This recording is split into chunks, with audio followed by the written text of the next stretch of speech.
Assalamualaikum warahmatullahi wabarakatuh. Bismillahirrahmanirrahim. Alhamdulillah wassalatu wassalamu ala Rasulillah wa ala alihi wa sahbihi wa man walah. Amma ba'du.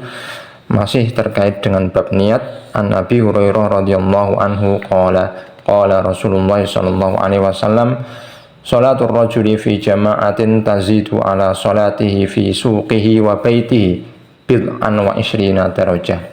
Salatnya seseorang di dalam jamaah itu pahalanya melebihi sholatnya di pasar atau di rumah. Bid'an wa ishrina darajah, 20 sekian derajat. Dalam hadis lain disebutkan 25 derajat, ada juga yang menyebutkan 27 derajat. Dan ini bukan batasan pahala, akan tetapi ini hanya sebagai gambaran bahwa pahalanya sholat jamaah itu jauh lebih besar dibanding sholat sendiri. Nah, ini tadi ada lafadz fi suqihi wa baitihi, di pasar atau di rumah. Apakah di pasar atau di rumah? Pasar ini maksudnya ya toko atau kios begitu. Apakah di pasar atau di rumah itu tidak bisa sholat berjamaah?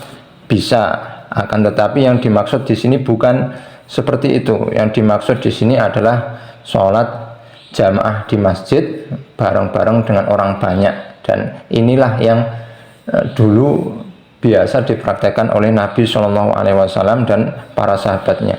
Kemudian di sini dijelaskan kenapa sholat jamaah di masjid itu kok bisa jauh lebih besar pahalanya dibanding sholat sendiri.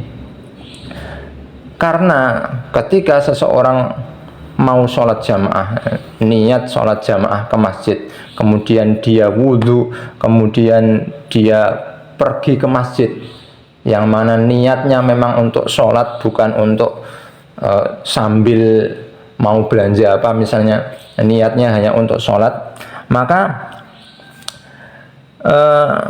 lam yakhtu khutwatan illa rufi'a lahu biha darajah wa hutta anhu biha khati'ah. Setiap kali dia melangkah itu dia akan diangkat derajatnya dan dosanya akan diampuni. Fa idza dakhala al masjid kana fi shalah maka kanat as-shalatu hiya tahbisuhu. Apabila dia ini masuk masjid, maka dia ini sudah dianggap sedang melakukan sholat, walaupun dia masih nunggu imamnya, masih nunggu iqomah. Ini sudah dianggap melakukan sholat. Kalau memang dia berada di dalam masjid itu niatnya untuk sholat. Wal malaikatu yusalluna ala ahadikum madama fi majlisihi alladhi shalla fihi. Dan malaikat itu akan mendoakan seseorang selama dia masih ada di tempat sholatnya. Yaquluna Allahumma arhamhu, Allahumma ufir lahu, Allahumma tub alaihi. Nah, malaikat mendoakan, ya Allah rahmatilah orang ini, ya Allah ampuni dosa-dosanya, ya Allah terimalah taubatnya. Nah, ini selama orang ini di tempat sholat, masih duduk di tempat sholatnya itu didoakan oleh para malaikat. Nah, ini doa yang luar biasa sekali, bukan didoakan oleh orang lain, yang mana orang lain ini juga banyak dosanya, tetapi yang mendoakan adalah malaikat, makhluk yang sangat mulia. Malam yu'dzi fihi malam yuhdits fihi, selama orang ini tidak mengganggu orang lain dan selama orang ini belum batal wudhunya, itu didoakan terus oleh para malaikat. Nah, di sini kaitannya dengan bab niat. Hadis ini menunjukkan bahwa setiap proses, setiap tahapan yang kita lakukan menuju ibadah itu akan dinilai ibadah oleh Allah Subhanahu wa taala. Kita mau jamaah di masjid, baru keluar rumah saja, baru siap-siap saja itu sudah ada nilai pahalanya tersendiri.